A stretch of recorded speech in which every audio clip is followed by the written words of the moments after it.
प्रसंगर second part को आपण मानक स्वागत। जितेबले रोहिणी माता कृष्ण बलराम को ए प्रसंग शुणा मना करदेले पाटराणी मानक भितरे आलोचना हैला द्वार रे किए जगिबे। केही भी हेले उठी जणे जाऊनाहांती, समस्ते कहउचंती आमे तो शुणिबु। ठीक सेतिकी बेले भगवानकर भौणी सुभद्रा देवी आसीगले। समस्त भाउज माने मिसी नणंद को धरिले एवं कहिले, देख आमे जीवन सारा तुमर सेवा करिचु, तमे आम नणंद। आज पर्यंत तुमको आमे किछि भी मागिनाहु, आज प्रथम थर किछि मागिबु, मना करिबने। सुभद्रा कहिले, कौन माग?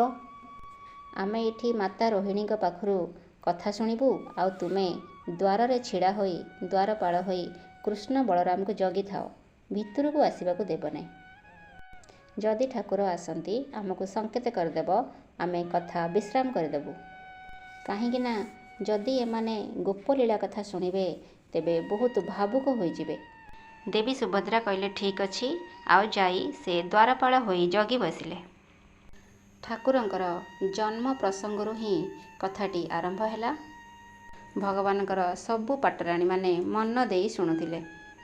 ठाकुरंकर ब्रज लीला, बाल्य लीला, आंठुरे चलिबार लीला, नृत्य करिबार लीला, बंशी धरिबार लीला, यशोदा माँ सहित चलिबार लीला, जट पारिबार लीला, बलराम एवं ठाकुरंकर छोट मोट झगड़ार लीला, राधांक सहित रास लीला, ये समस्त लीला माता शुणाउथिले। पाटराणी माने आखि बंद करी शुणुथिले।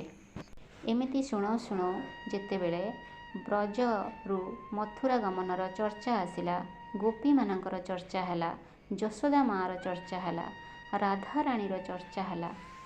मात्रे सेपटे सभारे भगवानकर चित्त दोहलिबाकू लागिला।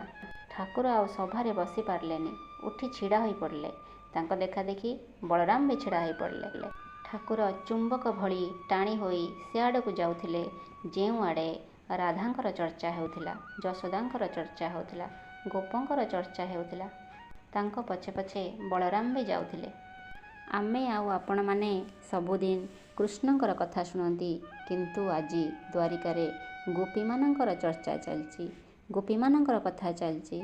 ठाकुर टाणी होई से आड़कू चली जाउछंती। बलराम भी तांको पछे पछे जाउछंती। सेपटे सुभद्रा को तो द्वार रे जगुआली करा जाइथिला ठाकुरंकु अटकेबा पाई, किंतु से भी ये प्रसंगरे निमग्न होई शुणी आखिरु धार धार होई लुह गड़ौचंती। केतेबेले ठाकुर